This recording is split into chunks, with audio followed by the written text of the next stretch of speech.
Sebagai remaja putri, kita pasti ingin selalu sehat, cantik, dan cerdas.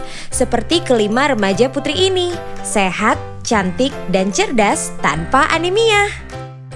Yuk kita temukan caranya di sini. Pertama, kita perlu tahu dulu anemia itu apa sih? Anemia adalah suatu kondisi tubuh di mana kadar hemoglobin di dalam darah lebih rendah dari normal. Gejala yang umum dirasakan dikenal dengan sebutan 5L. Selain 5L, kita mungkin akan merasa pusing, berkunang-kunang, gampang mengantuk, dan sulit konsentrasi. Terkadang orang menganggap anemia itu sama dengan tekanan darah rendah. Padahal itu adalah dua hal yang berbeda loh. Anemia berhubungan dengan kadar Hb yang kurang di dalam darah. Sedangkan tekanan darah rendah berhubungan dengan kerja jantung yang kurang kuat memompa darah ke seluruh tubuh. Perbedaan lainnya, kalau anemia diketahui melalui pemeriksaan darah, tekanan darah rendah diketahui dengan pemeriksaan menggunakan alat ukur yang dipasang di lengan. Kalian ingin tahu nggak apa sih yang terjadi di dalam tubuh kalau kita mengalami anemia? Bila kita anemia, sel-sel tubuh tidak mendapat cukup oksigen. Mengapa? Karena di dalam sel darah merah, Hb lah yang berfungsi mengikat dan mengedarkan oksigen ke seluruh tubuh. Jadi, bila kadar Hb kurang, jumlah oksigen yang dibawa sel darah merah ke seluruh tubuh juga tidak cukup. Makanya, badan terasa lemah dan sulit konsentrasi.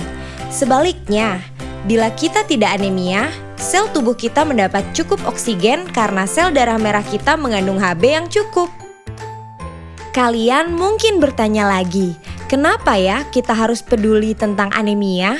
Pertama, karena anemia mengakibatkan banyak hal, seperti menurunnya kemampuan belajar, terganggunya kegiatan sehari-hari karena badan terasa lemas, daya tahan tubuh menurun, dan setelah menikah nanti, anemia meningkatkan risiko mengalami masalah saat hamil dan melahirkan.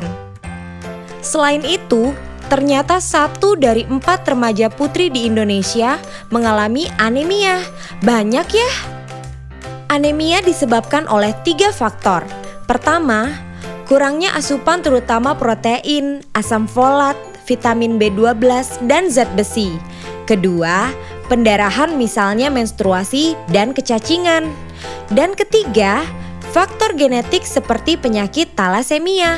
Di Indonesia dan juga di banyak negara lainnya, penyebab utama anemia adalah kurangnya asupan zat besi. Menurut kalian, apakah remaja putri berisiko tinggi mengalami anemia? Ya, kalian benar. Remaja putri berisiko mengalami anemia karena 3 hal berikut. Pertama, kebutuhan zat besi yang tinggi karena pertumbuhan dan perkembangan yang cepat di masa pubertas. Kedua, kehilangan zat besi akibat pendarahan saat menstruasi. Ketiga, kebiasaan makan yang kurang baik yaitu asupan zat besi yang kurang terutama dari pangan hewani. Kalian tahu nggak?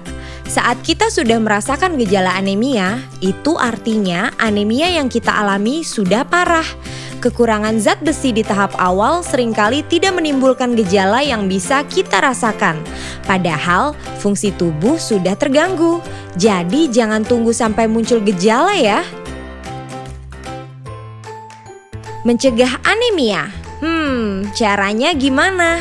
Caranya, penuhi kebutuhan harian zat besi dengan mengkonsumsi makanan yang kaya sumber zat besi, baik yang bersumber dari pangan hewani dan nabati, serta minum tablet tambah darah atau TTD 1 tablet sekali seminggu. Selain itu, konsumsi buah kaya vitamin C akan membantu meningkatkan penyerapan zat besi. Ini adalah contoh beberapa bahan pangan hewani dan nabati sumber zat besi. Selain kandungan zat besinya yang secara umum lebih tinggi, zat besi dari pangan hewani diserap tubuh dengan lebih baik dibandingkan dari pangan nabati. Sayangnya, beberapa remaja putri tidak mau makan pangan hewani terutama daging karena takut gemuk. Benar nggak ya makan daging itu bikin gemuk? Jawabannya adalah tidak. Bila dikonsumsi tidak berlebihan.